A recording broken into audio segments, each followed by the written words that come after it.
Baiklah, kita lanjutkan materi kita. Setelah tadi kita mengatur harga jual pada yang ada di EPOS 5 atau penentuan harga jual di EPOS 5. Selanjutnya kita akan belajar bersama mengenai produk paket yang ada di EPOS 5.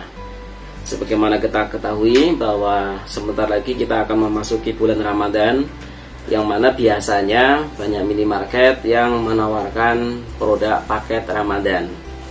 Nah, produk paket Ramadan ini bisa berupa misalnya untuk paket sembako, untuk paket kue lebaran dan sebagainya. Nah, di dalam kesempatan pagi hari ini kita akan mencontohkan paket Ramadan untuk produk sembako, yang mana ada satu paket Ramadan ini berisi 5 kg beras, berisi Indomie goreng Aceh 5 piece, atau nanti kita isi Indomie goreng Aceh 10 piece. Kemudian minyak goreng Veta 1 piece, ada sekitar 2 liter kurang lebihnya. Dan ada telur ayam 10 piece. Nah, bagaimanakah cara kita membuat produk paket tersebut, paket Ramadan tersebut? Baik, yang pertama kita buat dulu nama itemnya. Jadi menu master data, daftar item, kemudian item baru, ya. Nah, di sini di tipe itemnya kita pilih rakitan. Nah, di dalam EPOS 5 profesional tipe itemnya ada 1, 2, 3, 4. Jadi ada 4 macam tipe item, yaitu inventory, jasa, rakitan, no inventory. Nah, nanti untuk di EPOS 5 Ultimate itu ada satu tambahan fitur lagi, yaitu biaya perakitan. Biaya perakitan itu nanti bisa kita gunakan dalam semi manufacturing, dalam misalnya menghitung biaya assembly dalam sebuah paket. Nah, assembly ini untuk fitur EPOS 5 Ultimate yang biaya perakitan tadi, insya Allah akan kita bahas pada pertemuan selanjutnya. Baik, sekarang kita buat paket Ramadan. Saya kasih kode adalah paket Ramadan sembako 001. Nah, PRS itu singkatan dari paket Ramadan sembako 001, berarti paket yang pertama. Nah, kita tuliskan keterangannya, paket Ramadan sembako 01 misalnya. Oke. Jenisnya kita bisa tambahkan, kalau di sini belum ada. Oke, kita cek dulu. Nah, kita bisa masuk ke konsep jenisnya makanan. Nah, kemudian satuannya, karena ini paket, berarti kita bisa isi dengan satuan pak, ya, atau paket. Nah, kalau satuan ini belum ada, kalau satuan paket ini di sini belum muncul, berarti kita tambahkan master data satuan. Oke, ini udah banyak sekali nama-nama satuan yang udah ada. Kita tambahkan paket, kemudian di sini kita tulis lagi paket lagi. Oke, kita close. Nah, di sini kita lihat masuk ke satuan lagi, apakah sudah muncul untuk satuan paket. Nah, ini paket sudah muncul ya, sudah terupdate. Nah, kemudian di rakitan, ya, di rakitan kita tuliskan dalam satu paket Ramadan sembako 1 ini kira-kira isinya apa saja. Nah, oke, tadi kita sudah merumuskan bahwa yang pertama adalah beras 5 kg. Kita isikan kode berasnya 102152. Oke, kita enter. Oke. Nah, jadi di sini tadi kita udah menuliskan item-item yang akan kita rakit. Pertama adalah beras 5 kg 1. Nah, ini di sini memakai satuan piece, ya. Mungkin sahabat sekalian ingin menggantinya dengan ingin memakai satuan BKS, silakan bisa membuat item baru dengan satuan BKS. Karena untuk iPulse 5 kita tidak menyarankan untuk mengganti satuan ya. Tapi kalau membuat satuan baru silakan. Oke. Yang kedua itu adalah kita membuat paket Indomie goreng Aceh. Itemnya adalah 2358. Oke. Nah, kita pilih yang satuan piece, dan dalam satu paket ini kita isi paketnya adalah 10 piece. Kemudian selanjutnya adalah minyak goreng. Kode itemnya adalah 4198. Oke, nah di minyak goreng ini kita lihat berapa ukurannya. Oh, ternyata 200 ml, 2000 ml itu berarti sama dengan 2 liter ya. Oke, satu bungkus juga. Kemudian telur ini kodenya adalah W0253. Nah, telur di sini juga isinya kita pakai 10. Oke. Jadi, nah harga-harga yang muncul di sini adalah harga-harga HPP kita. Oke. Nah, sekarang kita hitung berapa harga jual yang kita tentukan. Nah, di sini. Nah, umumnya kalau produk paket tentunya dijual dengan satu harga. Nah, ini kembali juga pada materi-materi kita yang lalu, bahwa mengenai penentuan harga jual. Di dalam penentuan harga paket pun kita bisa menentukan dengan pilihan harga jual. Namun di sini saya akan memakai hanya dengan satu harga. Oke, untuk pilihan harga jual berdasarkan jumlah, harga jual berdasarkan level, silakan sahabat semua review kembali materi kita pada penentuan harga jual. Oke. Nah, di sini HPP-nya adalah 121.000. Kemudian berapa margin yang akan kita tentukan untuk produk paket tersebut? Misalnya di sini saya akan mencontohkan 10%, berarti ada 133.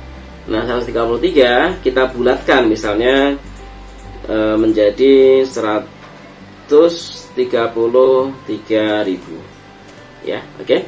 Kita catat di produk paket ini harganya adalah kita tentukan 133.000.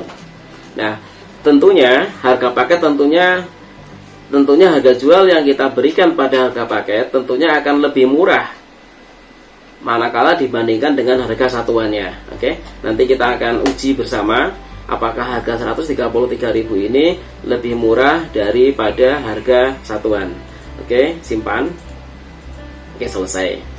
Jadi, dalam menentukan produk paket, yang pertama kali dilakukan adalah kita membuat item perakitan.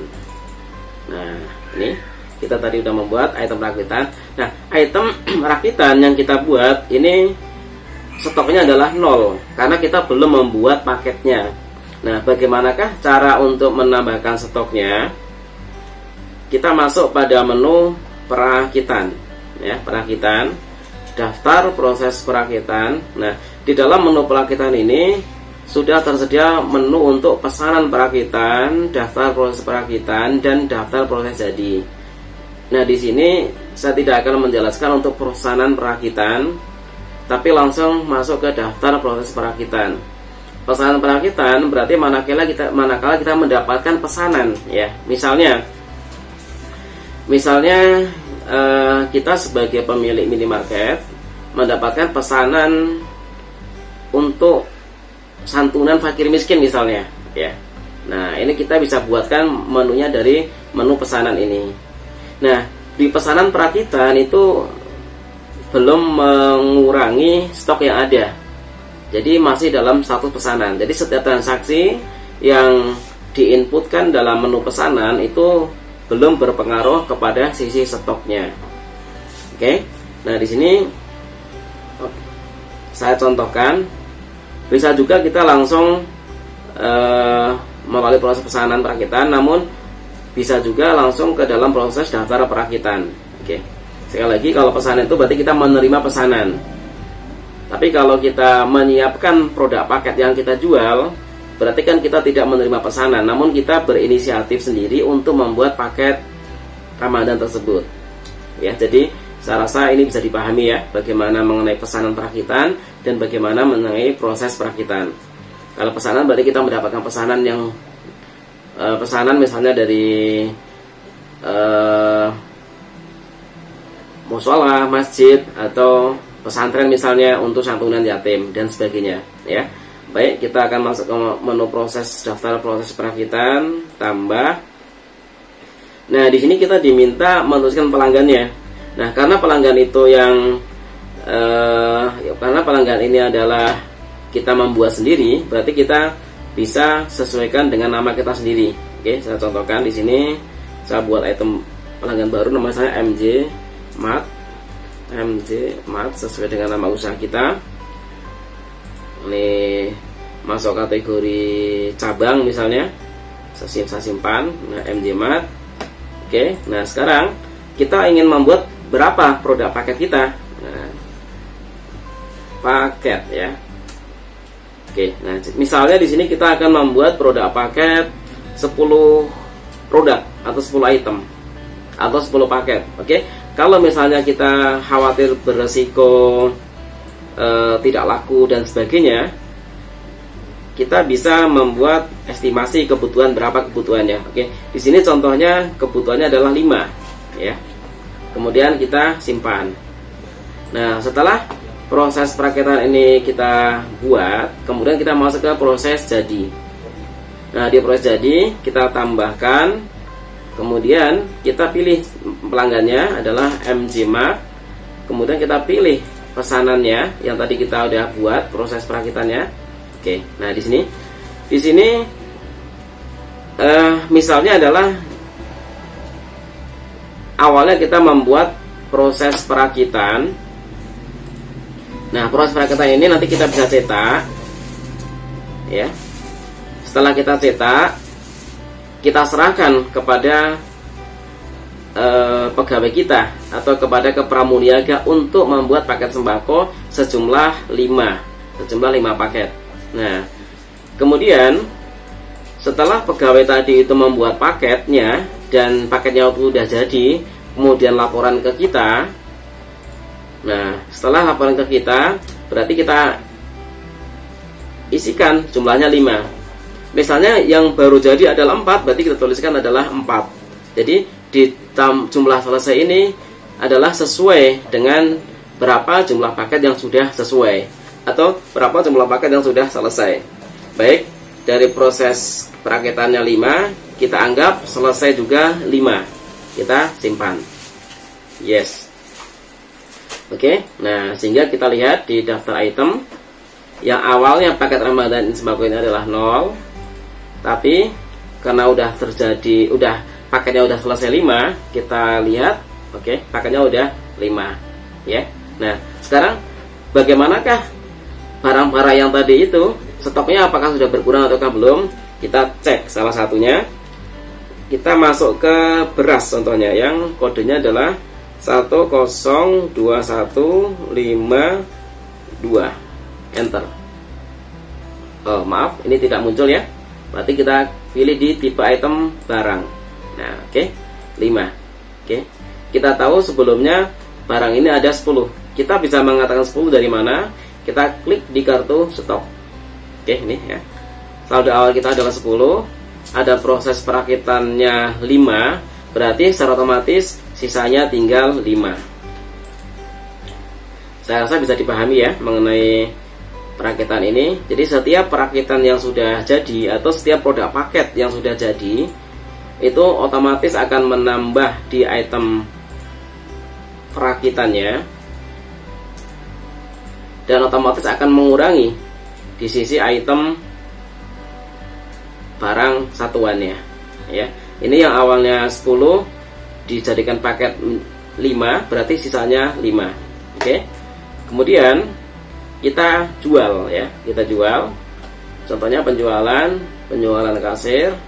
Kita tambah lagi paket. Nah, ada menjualkan 133.000. Oke. Kita selesaikan transaksi penjualan kita. Kita simpan. Oke. Nah, secara otomatis di dalam daftar item produk rakitan menjadi 4 karena udah terjual 1. Ya. Jadi pengurangan stoknya adalah mengurangi stok perakitannya. Oke. Di awal tadi saya menjelaskan bahwa harga paket harus lebih murah daripada harga satuan. Oke. Sekarang kita testing berapa harga satuan kita. Misalnya beras 1,02152. Ya, harga seperti itu. Kemudian Indomie 2358